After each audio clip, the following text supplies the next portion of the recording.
Hello दोस्तों, कैसे हैं आप लोग? ठीक हैं। इस वीडियो के अंदर हम डिस्कस करेंगे कि अमेरिका का जुडिशल सिस्टम किस तरह काम करता है, वो क्या है और वहाँ पे अदालतों का किस तरह का स्ट्रक्चर मौजूद है। तो सबसे पहले तो यार ये देखें कि अमेरिका का जो अदालती निज़ाम है वो बहुत ही पेचीदा है, बहुत ही कॉम्प्लेक्स है। लेकिन आप लोगों ने घबराना नहीं है, क्योंकि मैं आपको इस वीडियो के अंदर बहुत ही आसान अल्फाजों में ये समझाने जा रहा हूँ। तो सबसे पहले तो ये देखेंगे अमेरिका में एक्चुअली ड्यूअल कोर्ट सिस्टम है। यानी वहाँ पे दो किस्म के अदालती निज़ाम मौजूद हैं। एक है कोर्ट सिस्टम और स्टेट कोर्ट सिस्टम है, और एक है फेडरल कोर्ट्स। यानी एक वहाँ पे जो रियासतें हैं उनके अंदर एक अदालती निज़ाम आपको नज़र आएगा और एक फेडरल लेवल पे नज़र आएगा। क्योंकि अमेरिका में एक्चुअली आपको पता है कि 50 रियासतें हैं और हर एक रियासत का अपना अपना आइन है, अपने अपने कवानीन हैं, अपना अपना कॉन्स्टिट्यूशन है। और इसके अलावा फेडरल लेवल पे एक हुकूमत भी है वहाँ पे, और फेडरल लेवल का फिर अपना निज़ाम है और फेडरल के अपने कवानीन हैं। और वो फेडरल कवानीन के अंदर अमेरिका का जो कॉन्स्टिट्यूशन है वो भी आ जाता है। अब हर रियासत ने अपना आइन भी रखा हुआ है और साथ में जो ओवरऑल एक फेडरल कॉन्स्टिट्यूशन है वो उसके ऊपर भी अमल करते हैं। तो इसीलिए वहाँ पे आपको दो किस्म की अदालती निज़ाम नज़र आएगा, एक स्टेट कोर्ट्स और दूसरा फेडरल कोर्ट्स। अच्छा, और इन दोनों अदालतों के अंदर, अदालती निज़ाम के अंदर आपको फिर वही तीन किस्म की अदालतें नज़र आएंगी जो तीन कैटेगरीज पे मुश्तमिल होती हैं। जैसे उसमें सबसे पहले ट्रायल कोर्ट, फिर एपीलेट कोर्ट एंड उसके बाद सुप्रीम कोर्ट या हाईएस्ट कोर्ट। ठीक है जी। तो कहने का मतलब ये है कि ये दो अदालती निज़ाम वहाँ पे पाए जाते हैं। ये दोनों पैरेलल काम करते हैं और हालांकि इनकी अपनी अपनी पावर्स और रिस्पॉन्सिबिलिटीज़ हैं, लेकिन दोनों का मकसद एक ही है कि अमेरिका में जो अमेरिकन लोग रहते हैं उनको इंसाफ प्रोवाइड किया जाए। तो अब मैं आपको बताऊंगा कि ये दोनों जो कोर्ट सिस्टम है ये किस तरह काम करते हैं। तो सबसे पहले तो मैं आपको बताता हूँ स्टेट कोर्ट सिस्टम, कि वहाँ पे जो रियासतें हैं, जो 50 रियासतें हैं, स्टेट्स हैं, वहाँ पे अदालती निज़ाम किस तरह काम करता है। देखें जी, अमेरिका में जो स्टेट कोर्ट्स हैं ना, वो आम तौर पे उनके पास एक जनरल जुरिस्डिक्शन होती है और रोज़मर्रा के डेली रूटीन के जितने भी इश्यूज़ हैं ये अदालतें कवर करती हैं। और इवन के ये अदालतें सिर्फ़ उन कवानीन को फॉलो करती हैं जो रियासतों के अंदर अप्लाई होते हैं। मिसाल के तौर पर आप अमेरिका की किसी एक रियासत में रहते हैं, तो उस रियासत का जो कॉन्स्टिट्यूशन है या उस रियासत के जो स्टेट लॉज हैं, वही लॉज जो है ना इन अदालतों में यानी कि इम्प्लीमेंट होंगे। यही अदालतें इन्हीं कवानीन को इस्तेमाल करेंगी, यानी वो फेडरल लॉज या फेडरल कॉन्स्टिट्यूशन को नहीं इस्तेमाल करेंगी। ठीक है, एक बात ये। और दूसरा ये है कि अमेरिका में जो 90% जो केसेस होते हैं वो स्टेट कोर्ट्स के अंदर ही लड़े जाते हैं। यानी रियासतों के अपने अंदर अपनी अपनी जो अदालतें हैं वहीं पे ये सारे मुकदमे चलते हैं, और बाकी फेडरल लेवल के या फेडरल नौयत के जो केसेस होते हैं उनकी परसेंटेज 10 से भी बहुत कम है। ठीक है जी। तो अब मैं आपको बताता हूँ कि ये जो स्टेट कोर्ट्स हैं, वहाँ पे जो 50 रियासतों में जो अदालती निज़ाम है उसमें कौन कौन सी अदालतें आती हैं। तो जनाब सबसे पहले आती है ट्रायल कोर्ट। ये वो अदालत है जहाँ सबसे पहले केस शुरू होता है और यहाँ पे सिविल और क्रिमिनल मैटर्स को डील किया जाता है और यहीं पे सारा कुछ ट्रायल चलता है। अब इसमें फैमिली कोर्ट्स भी आ जाती हैं, ट्रैफिक कोर्ट्स भी आ जाती हैं, ये सारा कुछ आ जाएगा। तो पहली स्टेज क्या होगी रियासत के अंदर? मिसाल के तौर पर आप अमेरिका की रियासत जो टेक्सास है ना उसमें आप रहते हैं, तो वहाँ पे सबसे पहली जो अदालत होगी निचले लेवल पे वो कौन सी होगी? ट्रायल कोर्ट, या जहाँ पे आपका ट्रायल चलेगा, मुकदमा चलेगा। ठीक है। उसके बाद दूसरी अदालत आएगी एपीलेट कोर्ट। यानी जो ट्रायल कोर्ट ने जो फैसला है जो दिया है, अगर आप उसको चैलेंज करना चाहते हैं तो उसकी अपील कहाँ पे लगेगी? एपीलेट कोर्ट में लगेगी। वहाँ पे आप अपील करेंगे और ये अदालत जो होगी वो रिव्यू करेगी। ठीक है। अच्छा जी, और उसके बाद एपीलेट कोर्ट से ऊपर जो अदालत होगी वो होगी स्टेट सुप्रीम कोर्ट। यानी इसका मतलब ये है कि अमेरिका में यार अगर कोई एक रियासत है ना, तो उसमें सबसे पहले ट्रायल कोर्ट आती है नीचे लेवल पे, उसके बाद एपीलेट कोर्ट आती है और उसके बाद उस रियासत की सुप्रीम कोर्ट। यानी कि अमेरिका में जो रियासतें हैं उनकी अपनी अपनी सुप्रीम कोर्ट है दोस्तों। अब ये जो अदालत होती है ये हाईएस्ट कोर्ट होती है किसी भी स्टेट के अंदर। ठीक है। और ये फाइनल अपना फैसला सुनाती है जो भी इश्यूज़ होते हैं, चाहे वो सिविल केसेस हैं, क्रिमिनल केसेस हैं, ये सारा कुछ। हाँ, लेकिन कुछ सिचुएशन, कुछ मामलात के अंदर आप ये जो स्टेट की सुप्रीम कोर्ट है इसका केस या इसका जो फैसला है वो आप जो फेडरल लेवल पे एक सुप्रीम कोर्ट बैठी है ना वहाँ पे भी चैलेंज कर सकते हैं। यानी जिस जो सारी 50 रियासतों को डील करती है, जो फेडरल लॉज को डील करती है। ठीक है जी। तो अभी तक हमें ये समझ आया कि दोस्तों कि अमेरिका में दो किस्म की अदालती निज़ाम मौजूद है। एक है स्टेट कोर्ट्स यानी जो रियासत के अंदर पाया जाता है, और एक है फेडरल कोर्ट्स। अब स्टेट कोर्ट्स के अंदर तीन अदालतें आती हैं, ट्रायल कोर्ट, उसके बाद एपीलेट कोर्ट एंड उसके बाद स्टेट सुप्रीम कोर्ट।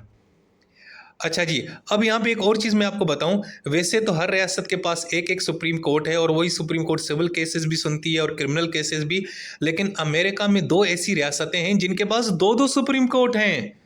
यार ये देखो क्या खिचड़ी है। यानी एक तो हर एक रियासत के अंदर अपनी अपनी स्टेट सुप्रीम कोर्ट है, और सिर्फ टेक्सास और ओक्लाहोमा इसके अंदर जनाब दो दो सुप्रीम कोर्ट हैं। यानी सिविल केसेस के लिए अलग सुप्रीम कोर्ट उन्होंने रखी है, यानी स्टेट सुप्रीम कोर्ट, और क्रिमिनल केसेस के लिए अलग रखी है। तो ओवरऑल अगर देखा जाए तो स्टेट सुप्रीम कोर्ट्स की टोटल जो तादाद है अमेरिका में वो बनती है 52। ठीक है जी, तो ये यहाँ तक हमें क्लियर हो गया।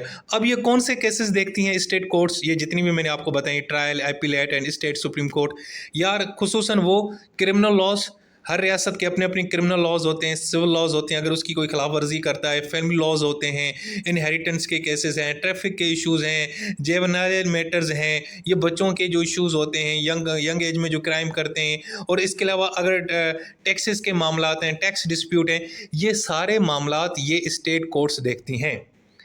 ठीक है दोस्तों, तो ये तो हो गया स्टेट कोर्ट्स। अभी हमें ये समझ आ गई। मैं दोबारा रिपीट करता हूँ दोस्तों कि अमेरिका में एक स्टेट कोर्ट सिस्टम है, यानी हर एक रियासत के अंदर अपना अपना एक अदालती निज़ाम है। वहाँ पे सबसे पहले ट्रायल कोर्ट होती है, फिर एपीलेट कोर्ट होती है, फिर स्टेट सुप्रीम कोर्ट होती है। ये जो सारी अदालतें हैं हम इनको स्टेट्स कोर्ट्स कहते हैं, और इनके ऊपर हर रियासत के अपने अपने कवानीन लागू होते हैं। यानी हर रियासत का वहाँ पे कॉन्स्टिट्यूशन अलग है, उसके अपने लोकल लॉज भी अलग हैं, क्रिमिनल केस लॉज भी अलग हैं, सिविल लॉज भी अलग है। तो ये उन कवानीन की बुनियाद के ऊपर अपने फैसले सुनाती हैं। अब उसके बाद जनाब आता है कि यार इन स्टेट कोर्ट्स के अंदर इनकी जजेस की अपॉइंटमेंट किस तरह होती है अमेरिका में, ये बड़ा इंटरेस्टिंग है दोस्तों। जैसे मैंने बताया कि अमेरिका में एक्चुअली 50 रियासतें हैं, ठीक है ना। तो 50 रियासतों के अंदर का अपना अपना सिस्टम है जजेस की अपॉइंटमेंट का। कहाँ पे? स्टेट कोर्ट्स के अंदर।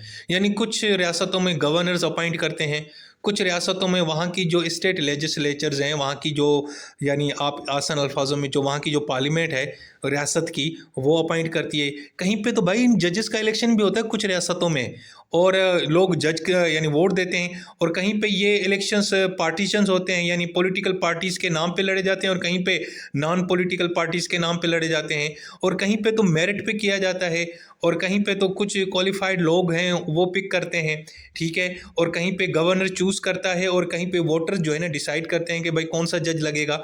तो कहने का मतलब ये है कि अमेरिका में जो स्टेट कोर्ट्स हैं वहाँ पे जो जजेस की अपॉइंटमेंट का जो मेथड है वो हर रियासत का अलग अलग है, ठीक है। उसके कुछ एग्जांपल्स मैंने आपके सामने रख दिए हैं। अब हम देखेंगे कि जी वहाँ का जो फेडरल कोर्ट सिस्टम है, यानी फेडरल लेवल पे, वफाकी लेवल पे अदालती निज़ाम क्या है। तो जनाब सबसे पहले तो देखें कि वहाँ पे जो फेडरल कोर्ट्स हैं ना, उनकी जुरिस्डिक्शन बहुत ही लिमिटेड है। उसकी वजह ये कि हर रियासत की अपनी अपनी सुप्रीम कोर्ट है, अपनी अपनी ट्रायल कोर्ट्स है, अपनी अपनी एपील कोर्ट है। तो इसीलिए फेडरल लेवल पे जो है ना फेडरल लॉज के हवाले से बहुत ही लिमिटेड अदालतें मौजूद हैं, और उनकी जुरिस्डिक्शन भी बड़ी लिमिटेड है। अब इन फेडरल कोर्ट्स के अंदर किन कवानीन के तहत मुकदमे चलते हैं और अदालतें वहाँ पे फैसला सुनाती हैं।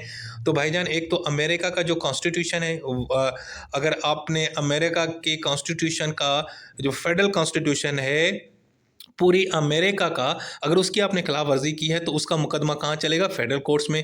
अगर फेडरल हुकूमत ने कोई कानून बनाया है, कोई जैसे अगर ट्रंप साहब ने कोई एग्जेक्टिव ऑर्डर दिया है फेडरल लेवल का, या कांग्रेस ने कोई कानून बनाया है पूरी अमेरिका की 50 रियासतों के लिए, तो वो फेडरल लॉ बनेगा। तो वो जनाब उसका मुकदमा किस अदालत में चलेगा? फेडरल कोर्ट्स के अंदर ही चलेगा, ठीक है जी। अब इसका स्ट्रक्चर देखते हैं। तो इसमें भी जनाब सबसे पहली जो अदालत आती है वो आती है ट्रायल कोर्ट, जिसको आम अल्फाजों में वहाँ पे डिस्ट्रिक्ट कोर्ट कहा जाता है। अब देखें अमेरिका में एक्चुअली ये है कि जनाब 94 जुडिशल डिस्ट्रिक्ट्स बनाए गए हैं, यानी 94 जो है ना वो अदालती ज़िले इन्होंने डिक्लेयर किए हैं, ठीक है। और हर एक जुडिशल डिस्ट्रिक्ट के अंदर एक यूएस डिस्ट्रिक्ट कोर्ट होती है, ट्रायल कोर्ट होती है, ठीक है। डिस्ट्रिक्ट कोर्ट से मुराद यहाँ पे है ट्रायल कोर्ट, किस लेवल पे? फेडरल लेवल पे, ठीक है जी। अच्छा जी, और वहाँ पे जजेस आते हैं, और यानी अगर आपका आपने फेडरल कवानीन के ऊपर आपने कोई मुकदमा दायर करना है तो सबसे पहले किस अदालत में जाएंगे जनाब? डिस्ट्रिक्ट कोर्ट, यानी जिसको आम अल्फाजों में ट्रायल कोर्ट कहा जाता है, वहाँ पे जाएंगे। अब हाँ, अब इस अदालत में जो जजेस हैं उनकी अपॉइंटमेंट कौन करता है? बस सिंपल प्रेसिडेंट करेगा, क्योंकि फेडरल लेवल के ऊपर है ना। तो वहाँ पे जो सदर हैं आजकल कौन है जनाब? ट्रम्प साहब, वो अपॉइंट करेंगे। और उसकी नॉमिनेशन को अप्रूव अप्रूव कौन करेगा, फाइनल कौन करेगा? वहाँ की सेनेट करेगी। ठीक है जी। और यहाँ पे जो जजेस की जो टेन्योर होता है वो लाइफ टाइम होता है। ठीक है, तो ये जो डिस्ट्रिक्ट कोर्ट्स होती हैं ये सिविल और क्रिमिनल दोनों केसेस देखती हैं, लेकिन कौन से कवानीन के तहत? फेडरल लॉज के तहत। याद रखिएगा, स्टेट लॉज के तहत नहीं, उनके लिए तो अलग से अदालतें हैं जो मैंने पहले बता चुका हूँ। फेडरल लेवल पे जो कवानीन मौजूद है उनके लिए ये जनाब सबसे पहली जो अदालत आएगी वो आएगी डिस्ट्रिक्ट कोर्ट। ठीक है जी। उसके बाद जनाब इसका एग्जांपल देखें, अगर एक शख्स है उसके ऊपर फेडरल क्राइम है, जैसे कोई आपने ईमेल के ऊपर फ्रॉड किया है, ड्रग ट्रैफिकिंग की है, तो ये एक फेडरल जुर्म है। तो अगर आपने ये जुर्म किया है तो इसके जो ट्रायल शुरू होगा वो डिस्ट्रिक्ट कोर्ट यानी ट्रायल कोर्ट के अंदर चलेगा। उसके बाद जनाब दूसरी अदालत आती है कोर्ट्स ऑफ अपील्स, जिसको आम अल्फाजों में वहाँ पे सर्किट कोर्ट्स भी कहा जाता है। वहाँ पे भी उन्होंने क्या किया है कि पूरी अमेरिका में 12 रीजनल सर्किट कोर्ट्स हैं जहाँ पे आप जो डिस्ट्रिक्ट कोर्ट्स की अपील यहाँ पे दायर करेंगे। ये देखें, ये जो डिस्ट्रिक्ट कोर्ट है ना दोस्तों, इसकी अगर आपने अपील दायर करनी है तो वो कहाँ पे करेंगे? सर्किट कोर्ट यानी कोर्ट्स ऑफ अपील में करेंगे। ये 12 रीजनल हैं और एक जनाब है और उनका अपना अपना जो है ना वो हर एक सर्किट के अंदर अलग अलग अदालत है। ठीक है जी। तो अगर जनाब अगर जो है ना इस अदालत ने यानी कि डिस्ट्रिक्ट कोर्ट का फैसला आपको पसंद नहीं आया तो आप सर्किट कोर्ट में जाके अपील दायर कर सकते हैं। ठीक है जी। इसके अलावा यहाँ पे ये 12 रीजनल सर्किट कोर्ट्स हैं, तो इसके अलावा एक और अदालत भी है जिसका नाम है फेडरल सर्किट। ये जनाब यहाँ ये पूरे मुल्क में लागू होती है, यानी कि पूरे मुल्क में फेडरल लेवल पे अगर आपने अपील दायर करनी है सबसे पहले तो आप जनाब फेडरल सर्किट अदालत में भी कर सकती हैं। इसकी जो जुरिस्डिक्शन है वो नेशन वाइड है। वैसे तो 12 रीजनल हैं, हर एक मखसूस इलाकों में उन्होंने रखी हुई हैं, और एक अमूमी नोयत की है फेडरल सर्किट। ठीक है जी।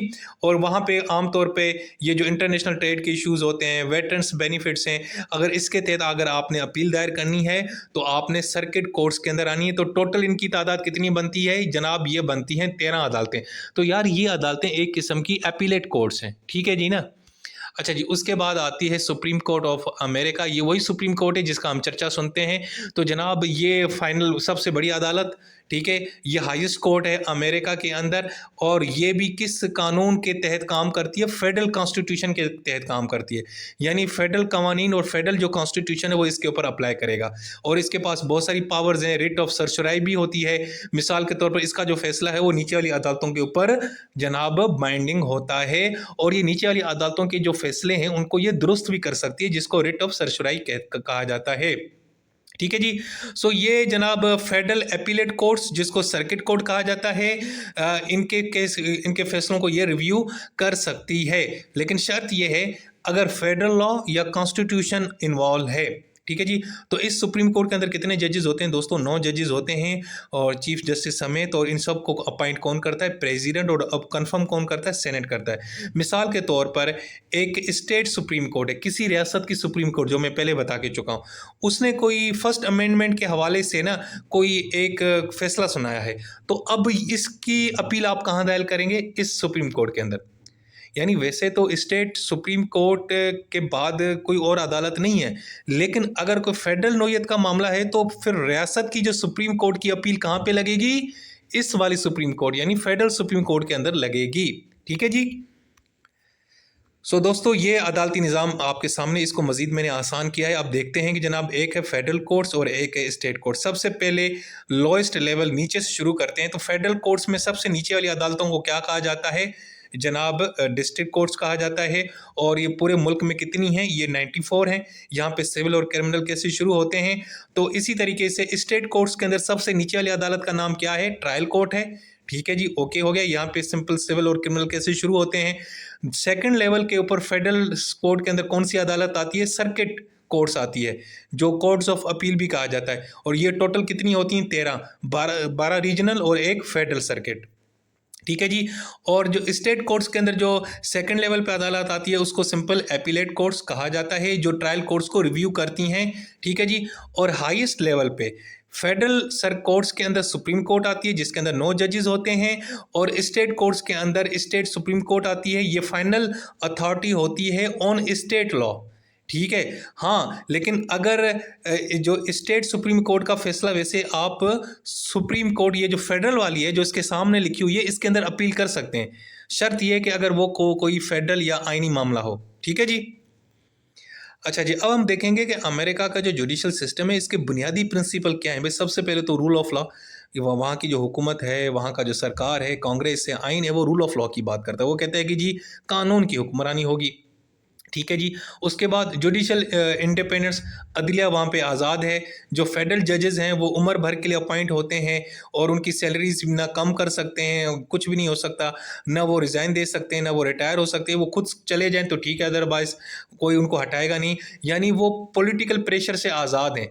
उनको जैसे पाकिस्तान में जुडिशल कमीशन है, वहाँ पे पॉलिटिशियन भी बैठते हैं, जजेस भी बैठते हैं, वही अपॉइंट करते हैं। यहाँ पे ऐसा कोई नहीं है। यहाँ पे प्रेसिडेंट अपॉइंट करता है, सेनेट कंफर्म करती है, लेकिन उसके बाद जब लग गए तो उसके बाद फिर वो खुद ही यानी कि काम करते रहेंगे और लाइफ टाइम के लिए काम करते रहेंगे। ठीक है जी। तो अदलिया वहाँ पे आज़ाद है। वहाँ पे separation of power and check and balance है। वहाँ पे जो जुडिशरी है ना दोस्तों, वहाँ की जो कांग्रेस है, वहाँ की जो पार्लियामेंट है और वहाँ की जो एग्जेक्टिव है यानी प्रेसिडेंट साहब हैं, उससे अलग काम करती है और इन दोनों के ऊपर नज़र भी रख सकती है।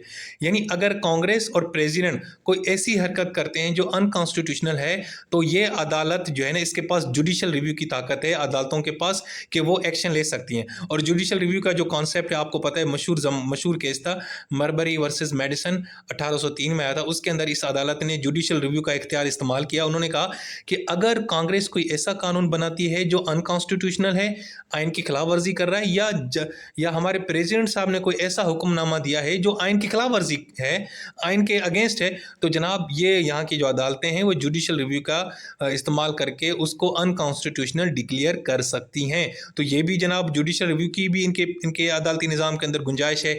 इसके अलावा ड्यू प्रोसेस ऑफ लॉ है कि वो कहते हैं जी जो भी ट्रायल होगा वो प्रोसेस के तहत होगा, प्रोसेस को फॉलो करना पड़ेगा, फेयर ट्रायल को बात करते हैं। और इसके अलावा वहाँ पे एडवर्सियल लीगल सिस्टम है कि यहाँ एडवर्सियल लीगल सिस्टम क्या होता है कि जनाब ऐसा एक अदालती निज़ाम जिसके अंदर अदालत के अंदर दो वकील आते हैं, बहस करते हैं, डिबेट करते हैं, आर्गूमेंट करते हैं और उसके बाद जज दोनों की बात सुन के फैसला सुनाता है। यानी जज जो होता है वहाँ पे, या जज है या जूरी है, वो न्यूट्रल होता है। ये दोनों आपस में बहस मुबाहिसा करते हैं और उसके बाद जनाब वो फैसला सुनाते हैं। यहाँ पे जो वकला हैं, जो वकील हैं, इन दोनों के पास ज़्यादा इख्तियार होता है, पावर ज़्यादा होती है। जज के पास, जज का जो किरदार है वो पैसिव नेचर का होता है और वकला का जो किरदार है वो एक्टिव नेचर का होता है। और यही एडवर्सियल लीगल सिस्टम पाकिस्तान के अदालत के अंदर भी पाया जाता है।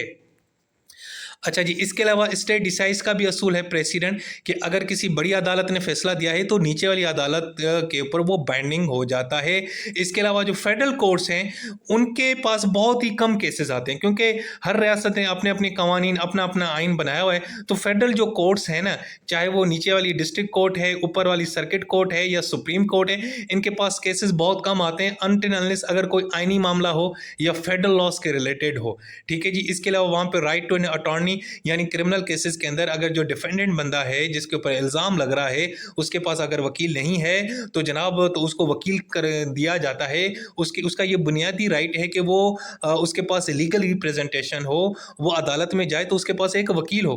सो दोस्तों, ये थी हमारी वीडियो और इस वीडियो के अंदर मैंने आपको अमेरिका का जो जुडिशल सिस्टम है उसके बुनियादी असूल भी बता दिए, वहाँ पे फेडरल कोर्ट्स का क्या स्ट्रक्चर है वो भी बता दिया, और स्टेट कोर्ट्स का क्या यानी कि स्ट्रक्चर है वो भी सारा कुछ बता दिया। साथ में सारी चीज़ें थोड़ी बहुत डिटेल में मैंने आपको बता दी।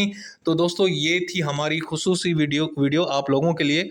होपफुली आप लोगों को पसंद आई होगी। अपना बहुत सारा ख्याल रखें। Take care. अल्लाह हाफिज़।